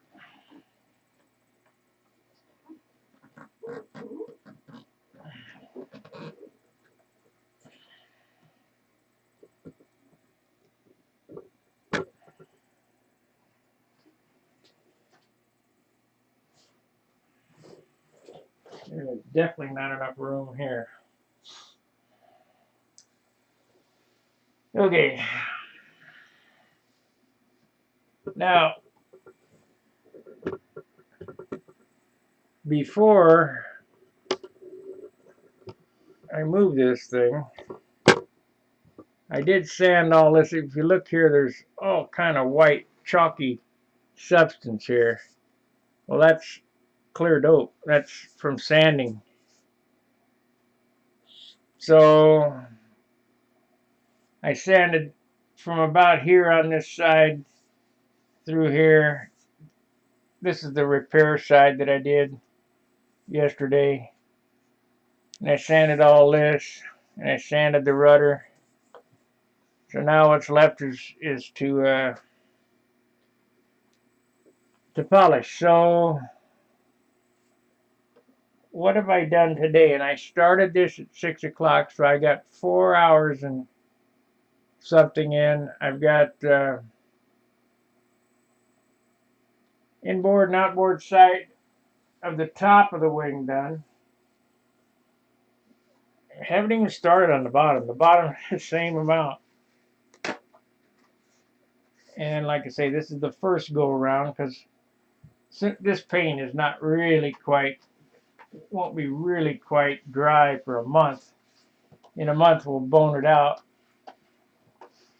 go through this business all over again.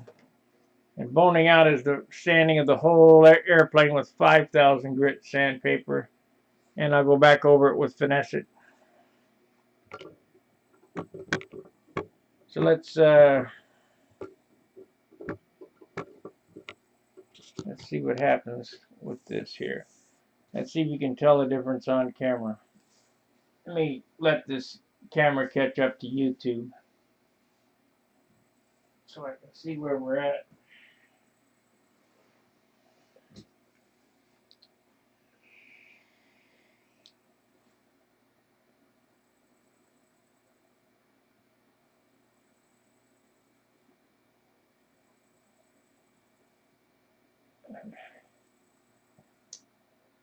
Okay, that looks like it caught up. So, first thing is rubbing compound.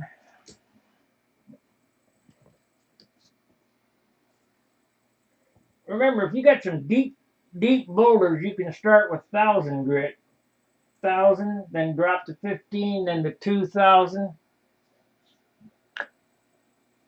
It's whatever it's going to take to get the mountains out of it.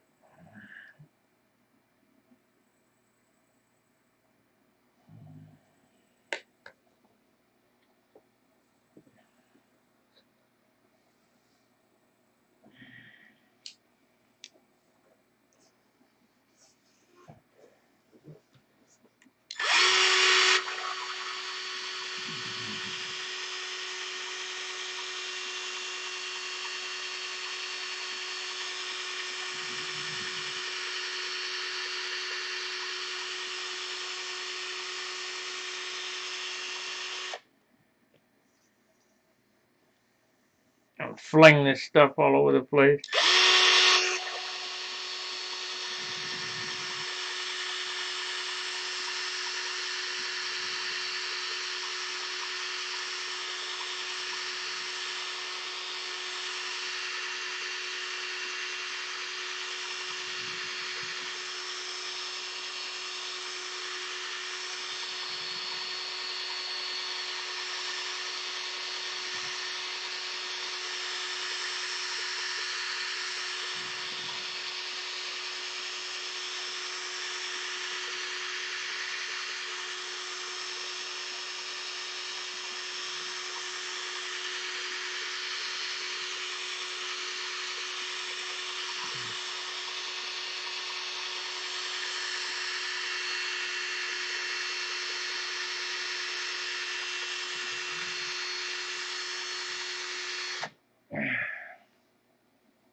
Well, I guess people don't like to watch the buffing too long. It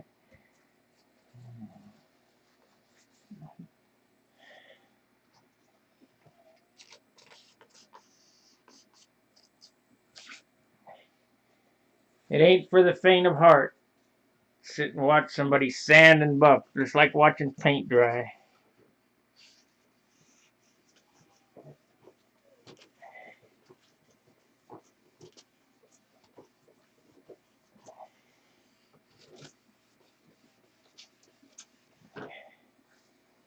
They come out pretty good.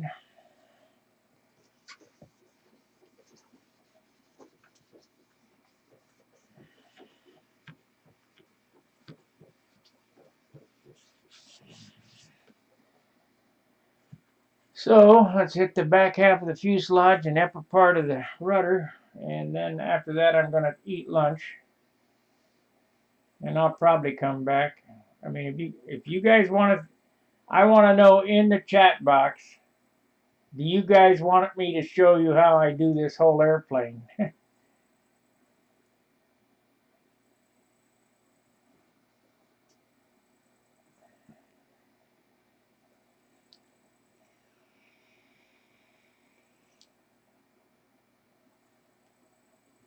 Let me know now or forever hold your peace.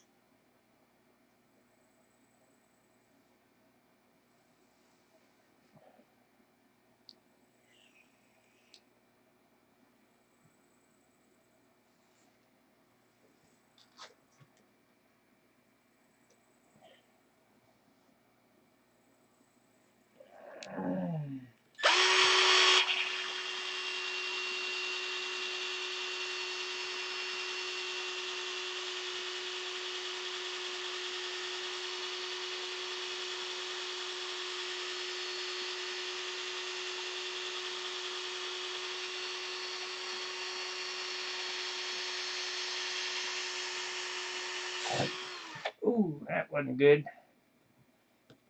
Didn't hurt it though. Didn't hurt it. Fortunate.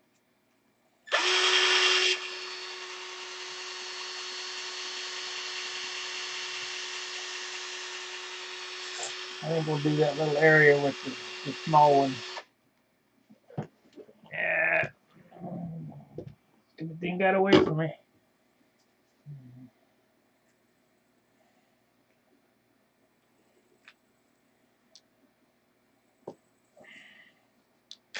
Imagine doing that with a regular buffer.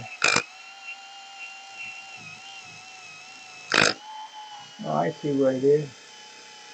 It's just hitting the leading edge.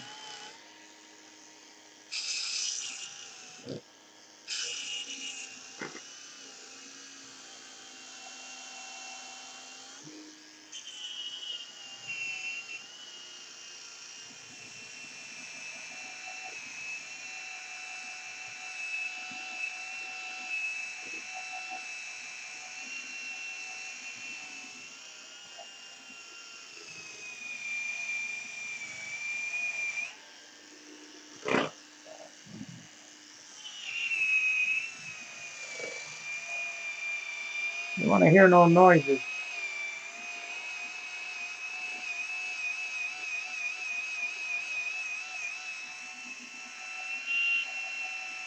Might have to get that by hand.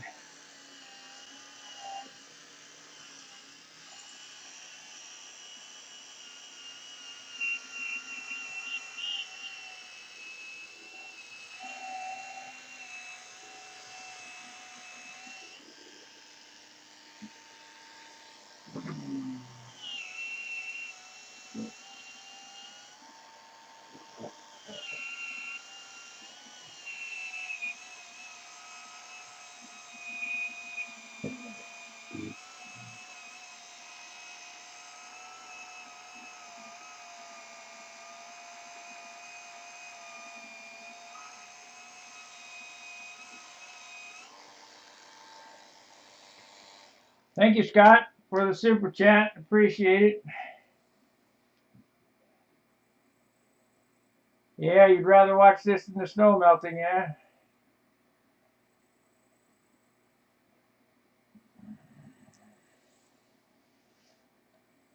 Well, I just don't know. I mean, if you guys find this interesting, I'll be more than happy to do it.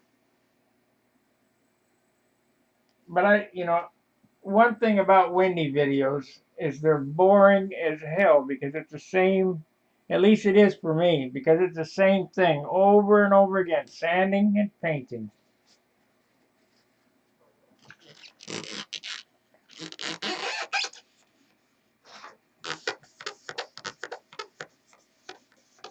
I really liked Al Rabe videos. And the reason I liked Al Rabe videos, very, very bad, no editing, and kind of boring, but he showed me, I picked up some secrets from Al. I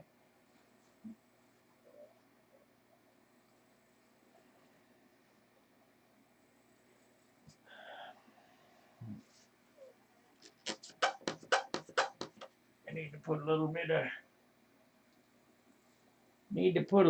of slickum on this so it's quit squeaking.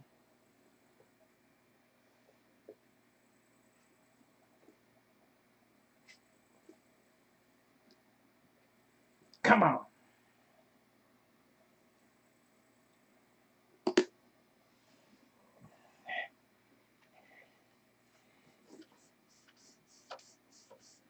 You RC guys, maybe I'll build an RC airplane on camera because it's all the same.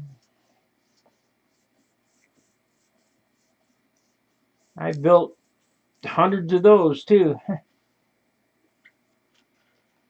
The models that hung in Schaefer's Hobbies when they were over on Virginia, I built a lot of them.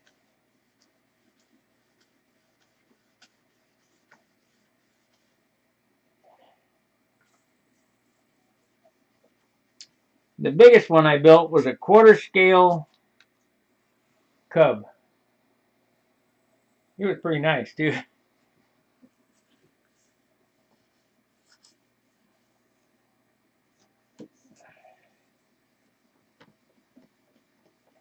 At that time, I wasn't into RC, but I was going to build it for myself. I built a quarter scale Cub. I didn't have a whole lot of money, so I had bought a Super Tiger 90 and put that in it, and that really was underpowered. Should have had something bigger.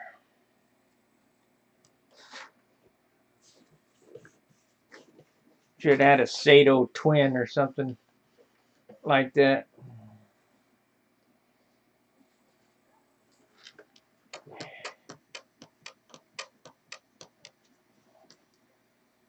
So, for all you guys that don't think dope can shine, this is what it takes.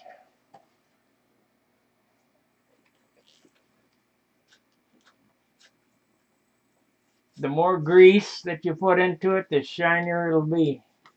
And every time you rub it, it gets shinier. Just like a Steinway or a Baby Grand, or I think the Yamahas are painted with urethane, but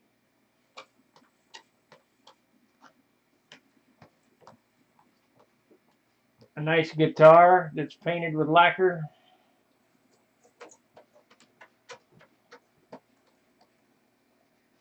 So let's get a shot of this before lunch. I'm gonna make myself a sandwich. You guys want? I'll come back after I eat.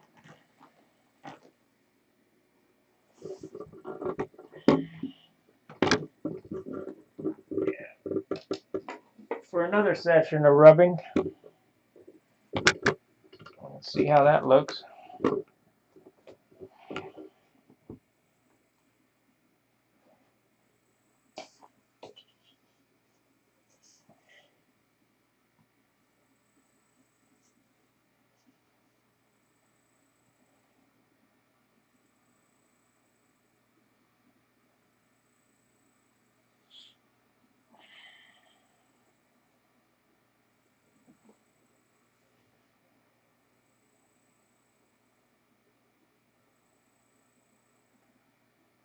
The light has a lot to do with the shine. I mean, outside it really glistens like a jewel. But poor lighting inside here, it's shiny, but not glistening.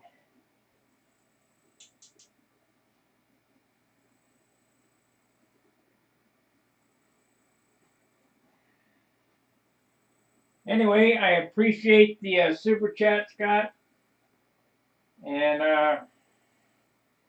I'll wait a couple of seconds here and see. Do you guys want me to come back after lunch and keep rubbing? 8 viewers, because this is my job today. I'm going to rub, and that'll be my job tomorrow to rub. Yeah.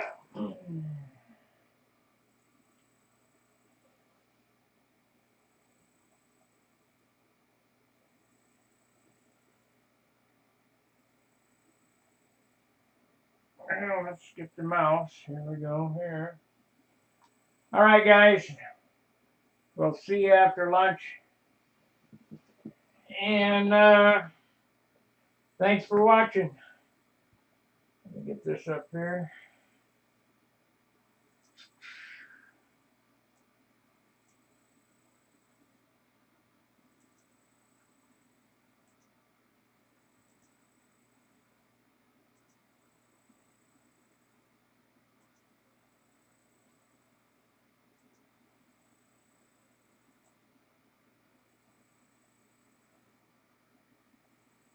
Till I see you again, fair winds, tight lines. See ya.